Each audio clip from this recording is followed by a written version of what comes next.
Welcome back students in Synergy to Tech. Part 2 of previous year MCQ of some basic concept of chemistry में आपका फिर से स्वागत है। आई होप आप लोगों ने पिछले 5 क्वेश्चन कर लिए होंगे। उनमें जो कंसेप्ट सीखा था वो अपने इन क्वेश्चंस में भी काम आएगा। और ये क्वेश्चन भी भाई कुछ क्वेश्चंस आपके नीट के हैं, कुछ जेई के हैं। ये क्वेश्चन है आपका एआईपीएमटी का 2007 मतलब मेडिकल एग्जाम का है, जो 2007 में आया है। क्वेश्चन दिखने में थोड़ा सा टिपिकल लगेगा, और हाँ, एक अच्छे लेवल का क्वेश्चन है क्योंकि इसमें आपका थोड़ा सा लॉजिक भी काम करेगा। फॉर्मूले तो याद होना ही चाहिए, थोड़ा सा लॉजिक भी लगाना पड़ेगा कि क्या डेटा अज्यूम करे कि आपकी कैलकुलेशन काफी सिंपल हो जाए। तो आइए शुरू करते हैं first question. Concentrated aqueous sulphuric acid, देखो हर एक वर्ड बहुत इंपॉर्टेंट है। Concentrated aqueous sulfuric acid is 98% H2SO4 by mass and has a density of 1.8 ग्राम पर ml। मतलब आपके पास क्या है, आपके पास एक सॉल्यूशन है, कंसंट्रेटेड सॉल्यूशन है किसका, सल्फ्यूरिक एसिड का।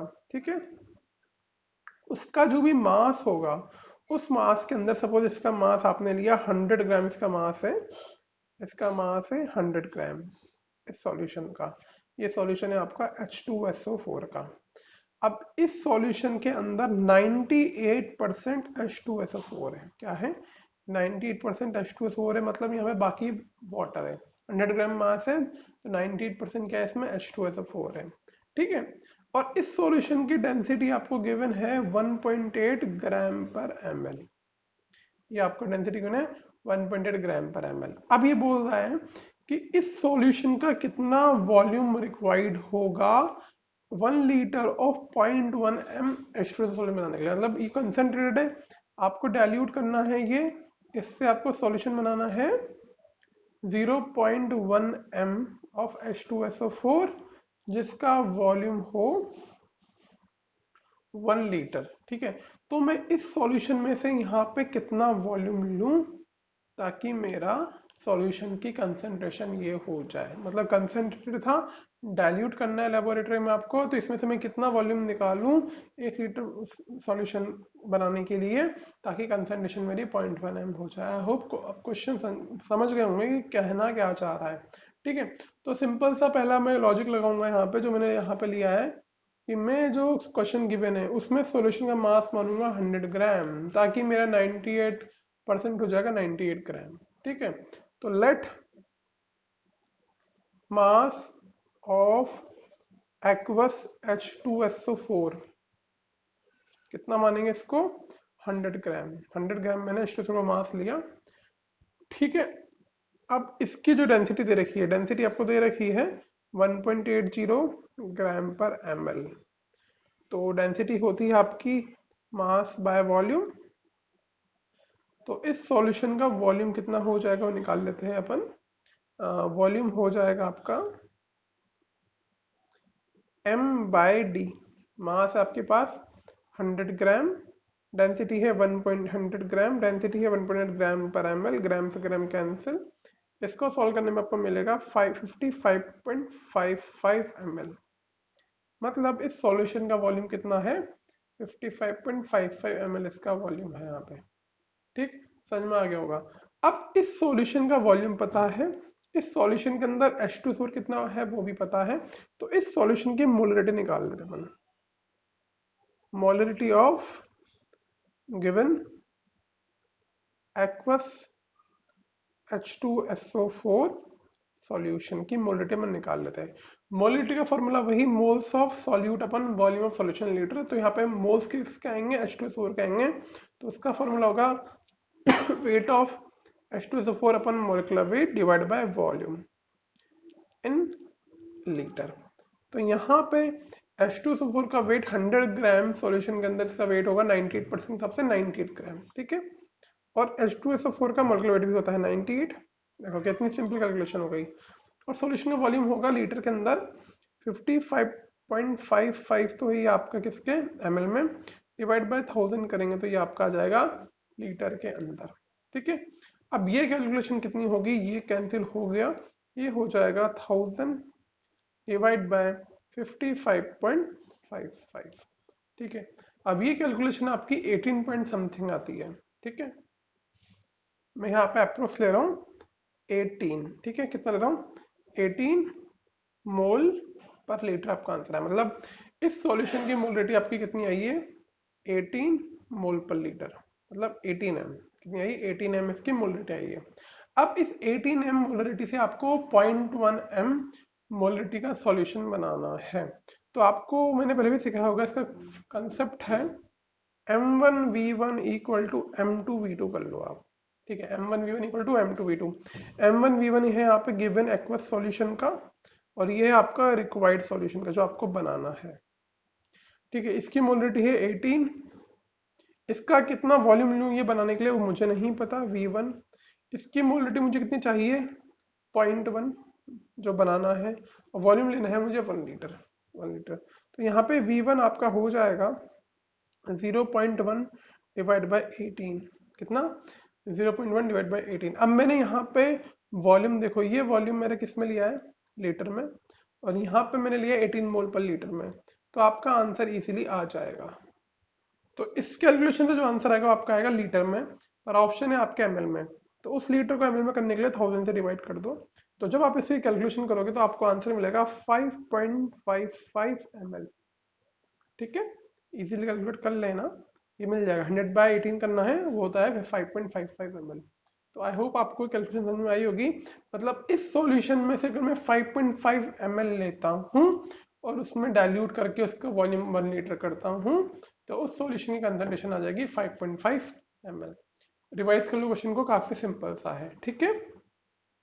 अब तक जो क्वेश्चन कर रहे थे सब में डेंसिटी गिवन होती थी। अब ये जो क्वेश्चन है जेई 2007 का, इसमें आपको डेंसिटी फाइंड करनी है। बच्चों ये मत सोचना कि मैं नीट का एस्पिरेंट हूं तो मैं जेई के क्वेश्चन क्यों सॉल्व करूं, या फिर कोई बच्चा सोचे मुझे जेई की प्रिपरेशन करनी है तो मैं नीट के क्वेश्चन क्यों सॉल्व करूं, ऐसा नहीं है। देखो सब्जेक्ट पढ़ते अपना, अपन सब्जेक्ट पढ़ते केमिस्ट्री, केमिस्ट्री में जो भी कंसेप्ट आपको आना चाहिए, डज नॉट नेसेसरी कि क्वेश्चन जेई का है नीट का है। हो सकता है नीट वाले बच्चों के जेई मेन के क्वेश्चन में सिर्फ डेटा चेंज करके आपको दे दे, या फिर जेई वाले बच्चों को नीट के कोई अच्छे क्वेश्चन का डेटा चेंज करके आपको दे दे। तो आपको कंसेप्ट सीखना है। It does not matter question JEE का है या नीट का है, किसी भी एग्जाम में कैसा भी क्वेश्चन आ सकता है। तो होप ट्राई करो कि आप अच्छे लेवल का प्रिपरेशन करो, ठीक है। अब अगला क्वेश्चन है, density in gram per ml of a 3.60 M sulphuric acid solution that is 29% H2SO4, ठीक है। वही देखो, सिंपल अजम्पशन करो कि आपके पास एक सॉल्यूशन है, उसके अंदर 29% H2SO4 है, कितना, 29% H2SO4 है। अब यहाँ पे मेंशन नहीं है किसका, मतलब ये वो बाय वॉल्यूम है बाय मास है, तो ये आपका बाय मास से आप लेके चलोगे, ठीक है। और इस सॉल्यूशन की मोलरिटी जो गिवन है वो है 3.60, क्लियर। अब आपको निकालना है इस सॉल्यूशन की डेंसिटी कितनी है। तो सबसे पहला काम तो आप क्या करोगे, let volume of solution, volume of solution कितना ले लोगे, 1 लीटर, ठीक है। 1 लीटर आपने सॉल्यूशन का वॉल्यूम ले लिया। अपन वॉल्यूम लेते हैं 1 लीटर। चलो एक काम करें, वॉल्यूम को अज्यूम मत करो, देखो यहाँ पे मास अज्यूम करो, let mass of solution be 100 ग्राम। सॉल्यूशन का मास है 100 ग्राम, मतलब आपको जो ये सॉल्यूशन दे रखा है इसका मास आपने 100 ग्राम मान लिया। अब मास मैंने इसलिए अज्यूम किया क्योंकि 29% H2SO4 गिवन है, यानी कि इस 100 ग्राम के अंदर 29 ग्राम आपके पास H2SO4 प्रेजेंट होगा, ठीक है। क्योंकि सॉल्यूशन का मास परसेंटेज है 29% ऑफ H2SO4, 100 ग्राम ही लेता हूँ तो 29% मुझे ये मिलता है, ठीक है। अब डेंसिटी फाइंड करने के लिए तो आपको चाहिए मास ऑफ सॉल्यूशन और वॉल्यूम ऑफ सॉल्यूशन। तो मास तो मुझे मिल गया 100 ग्राम, अब वॉल्यूम नहीं पता, वॉल्यूम लूंगा मैं एमएल में, क्योंकि यहाँ पे एमएल में ही पूछा है। अगर मैं यहाँ पे वॉल्यूम फाइंड कर लूँ सॉल्यूशन का तो मेरी डेंसिटी आ जाएगी। तो आपको वॉल्यूम फाइंड करने के लिए डेटा गिवन है मोलरिटी का, मोलरिटी होती है, मोलरिटी है आपकी होगी moles of solute upon volume of solution in litre. तो मोल्स आपके क्या होंगे, गिवन वेट, गिवन वेट आपका 100 ग्राम के अंदर है 29 ग्राम, और आपका मोलर वेट होता है 98 ग्राम अपन वॉल्यूम ऑफ सॉल्यूशन लीटर, ठीक है। तो यहाँ पे जो भी आपका वॉल्यूम आएगा वो लीटर में आएगा, ठीक है। और मोलरिटी की वैल्यू आपको दे रखी है 3.60, ठीक है। आपका यहाँ से v निकालना है। v आपको लीटर में आएगा, पर v अगर ml में चाहिए तो 1000 से मैं मल्टीप्लाई कर लूंगा। तो यहाँ से v की कैलकुलेशन होगी मेरी इन लीटर, ये हो जाएगा 29/98 3.60। ठीक है, ये चीज यहाँ आएगी, v यहाँ चल जाएगा। अगर मैं इसको ml में करना है तो 29/98 इंटू 3.60 1000 से मल्टीप्लाई कर दिया, तो जो भी मेरा आंसर आएगा वो आएगा मेरा ml के अंदर। तो आप इसकी कैलकुलेशन इजीली कर सकते हैं। ठीक है, इसकी जब कैलकुलेशन करोगे तो ये आपको मिलेगा 82.1 ml। ठीक है, इतना मिलेगा 82.1 ml। तो यहाँ से मेरा डेंसिटी का फॉर्मूला में मास मेरा 100 ग्राम था सॉल्यूशन का, इस सॉल्यूशन का वॉल्यूम मेरा 82.1 ml आया, तो मेरी डेंसिटी आ जाएगी 1.22 ग्राम पर ml। तो आपका option number A is the right answer. बिल्कुल बेसिक सा कंसेप्ट था, एक असम्पशन सही मानना, असम्पशन सही ले लिया आपने, तो आपका जो भी डेटा गिवन है उससे आप इजीली आपका डिजायर्ड वैल्यू फाइंड कर सकते हो, जो भी आपको क्वेश्चन में मेंशन है या जो भी आपको पूछा है। ठीक है, अब चलते हैं नेक्स्ट क्वेश्चन की तरफ। अगला क्वेश्चन भी काफी सिंपल है, ये आपका जेई 2012 में आया हुआ है। देखो कितना सिंपल क्वेश्चन है। डेंसिटी पूछी सॉल्यूशन की, उस सॉल्यूशन को कैसे बनाया, 120 ग्राम यूरिया ऐड किया 1000 ग्राम वाटर में, तो उसकी डेंसिटी इतनी है ना। डेंसिटी पूछी, डेंसिटी दे रखी है, आपसे मोलरिटी पूछी है। ठीक है, अब यहाँ मेरे पास क्या है, 1000 ग्राम वाटर है। ठीक है, उसमें मैंने क्या करा, 120 ग्राम यूरिया ऐड कर लिया। तो बताओ मास कितना हो जाएगा सॉल्यूशन का, 1200 ग्राम, और इसकी डेंसिटी दे रखी है आपको 1.15 ग्राम पर ml। ठीक है, सिंपल सा कंसेप्ट है, आपको डेंसिटी दे रखी है, मास दे रखा है। डेंसिटी होती है मास बाय वॉल्यूम, तो मैं इस कंसेप्ट से सॉल्यूशन का वॉल्यूम फाइंड कर लूं, तो वॉल्यूम हो जाएगा आपका m/d, m/d। ठीक है, तो मास है आपके पास 1200 ग्राम, डेंसिटी है 1.15 ग्राम पर ml। ठीक है, तो जब आप इसकी कैलकुलेशन करोगे, 1200 को डिवाइड करोगे 1.15 से, तो ये आपको मिलेगा 1.1043 ग्राम। सॉरी, ml में आएगा ना वॉल्यूम, तो क्योंकि ग्राम से ग्राम कैंसिल, तो ये लीटर में हो जाएगा 1.043 लीटर। अब मोलरिटी का फॉर्मूला होता है moles of solute divide by volume of solution litre. यहाँ पे सॉल्यूट है यूरिया, यूरिया का फॉर्मूला होता है NH2CO इसका मोलर मास होता है 60। आप चाहो तो कैलकुलेट कर लीजिए, मोलर मास होगा इसका 60। अब आपने मोल्स ऑफ सॉल्यूट निकालना है, सॉल्यूट आपका यूरिया है, तो आपने यूरिया ऐड किया है 120 ग्राम, तो मोल निकालने के लिए उसके मोलर मास से डिवाइड करेंगे और नीचे वॉल्यूम लेंगे 1.043, तो ये वैल्यू 2 आएगी, 2 डिवाइड बाय 1043। तो ये आपकी अप्रोक्स कैलकुलेशन आएगी। इसमें देखो यहाँ पे आंसर दे रखा है 2.05। ठीक है, तो आपका हो जाएगा 2.05 मोल। आपका ये हो जाएगा यहाँ पे एग्जैक्ट आंसर है, थोड़ी रफ कैलकुलेशन करिए, एग्जैक्ट आंसर आपका 2.05 आ जाएगा। ठीक है, तो ये क्वेश्चन भी काफी सिंपल था, सिर्फ आपको मोलरिटी निकालनी थी गिवन डेटा से। आई होप आपको समझ में आया होगा। अब बढ़ते हैं नेक्स्ट क्वेश्चन की तरफ। अगला क्वेश्चन देखिए, काफी सिंपल क्वेश्चन है। equal volume of 0.1 AgNO3 and 0.1 NaCl solution are mixed with each other, what would be the molarity of NO3 minus ion? ठीक है, इन रिजल्टेंट सॉल्यूशन देखो, आपने AgNO3 लिया और आपने NaCl लिया, दोनों मिक्स करके सॉल्यूशन बनाया। जब ये डिसोसिएट होंगे तो ब्रेक होंगे Ag प्लस और NO3 माइनस में, और ये भी ब्रेक होगा Na प्लस और Cl माइनस में।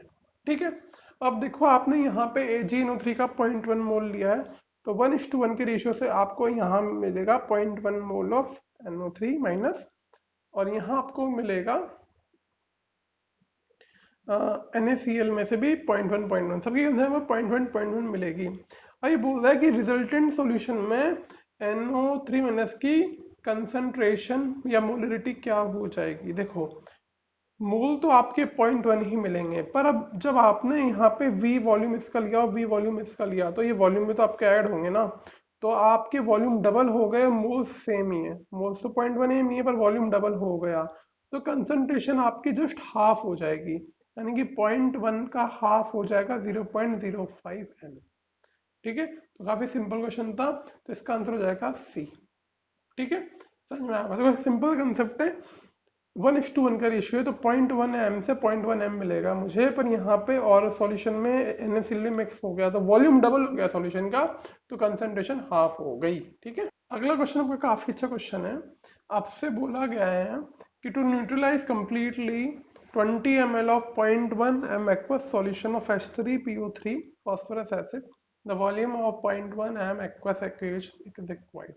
मतलब आपको एसिड दे रखा है यहाँ पे H3PO3, इसको न्यूट्रलाइज करने के लिए आपको चाहिए बेस, वो बेस है KOH।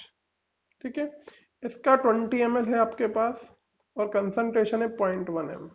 तो बताना है आपको कि इसके 0.1 m कंसंट्रेशन से आपको कितना वॉल्यूम रिक्वायर्ड होगा कि ये एसिड और बेस कंप्लीटली न्यूट्रलाइज हो जाए। अगर एसिड ज्यादा रह जाएगा तो सॉल्यूशन एसिडिक, बेस ज्यादा रह जाएगा तो सॉल्यूशन बेसिक, पर आपको न्यूट्रल रखना है, यानी कि बराबर आपको यहाँ पे न्यूट्रलाइजेशन के लिए ऐसा वॉल्यूम लेना है कि मेरा pH 7 है। अब देखो कंसेप्ट क्या लगेगा, कंसेप्ट ये लगेगा कि आपको देखना पड़ेगा यहाँ पे KOH अगर मैं लेता हूँ तो 1 मोल ऑफ KOH मुझे 1 मोल OH माइनस आयन देंगे, 0.1 m KOH का मुझे 0.1 m OH माइनस आयन मिलेगा। ठीक है, तो मेरे पास सॉल्यूशन में 0.1 OH माइनस आयन मिलते हैं। अगर मैं इसका 1 लीटर या वो 1 मोल लेता हूँ तो 1 मोल पर लीटर लेता हूँ तो अब मुझे देखना है, अगर मैं इसका 1 मोल पर लीटर लेता हूँ तो मुझे H प्लस के कितना आयन मिल रहा है। अब H3PO3 देखने में आपको लगेगा 3H प्लस आयन रिलीज कर रहा है, पर ऐसा नहीं है, ये 3 नहीं देगा। देखो ये कितने देगा, फर्स्ट से स्ट्रक्चर बनाओ, वैलेंसी होती है 5। ठीक है, एक तरफ O आ गया है ना, अब यहाँ पे आएगा OH, इधर भी आएगा OH और इधर आएगा आपका H, ये आपका H3PO3 का स्ट्रक्चर है। तो आपका एक मॉलिक्यूल फास्फोरस एसिड का 2H प्लस रिलीज करेगा, तो ये वाला H प्लस रिलीज करेगा और एक ही H प्लस रिलीज करेगा, ये H प्लस रिलीज नहीं होगा क्योंकि यहाँ पे नेगेटिव चार्ज O पे आ रहा है, तो OH रिलीज हो जाएंगे। तो आपके यहाँ पे 1 मॉलिक्यूल से 2 H निकलते हैं, तो 1 मोल से आपको 2H प्लस मिलेंगे, तो 0.1 मोल से आपको 2 इंटू 0.1 m H प्लस के आयंस मिलेंगे। ठीक है, कितने मिलेंगे, 0.2 m H प्लस के आयन। तो आपको न्यूट्रलाइज करने के लिए कि यहाँ पे 0.2 m OH माइनस के आयंस चाहिए। ठीक है, 20 ml में जितना मिलेगा आपको इसका वॉल्यूम डबल चाहिए होगा, क्योंकि यहाँ पे इसका 1:1 का रेशियो चल रहा है, 1 मॉलिक्यूल 0.1 दे रहा है, यहाँ 1 मॉलिक्यूल 0.2 दे रहा है, सॉरी यहाँ पे एक मॉलिक्यूल 2H प्लस दे रहा है, यहाँ पे एक मॉलिक्यूल एक ही H प्लस दे रहा है। तो आपको जितना वॉल्यूम इसका रिक्वायर्ड है जस्ट इसका डबल आपको इसका रिक्वायर्ड होगा। ठीक है, तो आप क्या बोलोगे, यहाँ पे अगर 20 ml इसका रिक्वायर्ड है तो मुझे इसका ml रिक्वायर्ड होगा 2 इंटू 20 दैट इज 40 ml मेरे पास OH माइनस, यानी कि KOH के वॉल्यूम रिक्वायर्ड होगा। अगर इस क्वेश्चन को सिंपल तरीके से करना हो तो आप ये यूज कर लो, M1V1 इक्वल टू M2।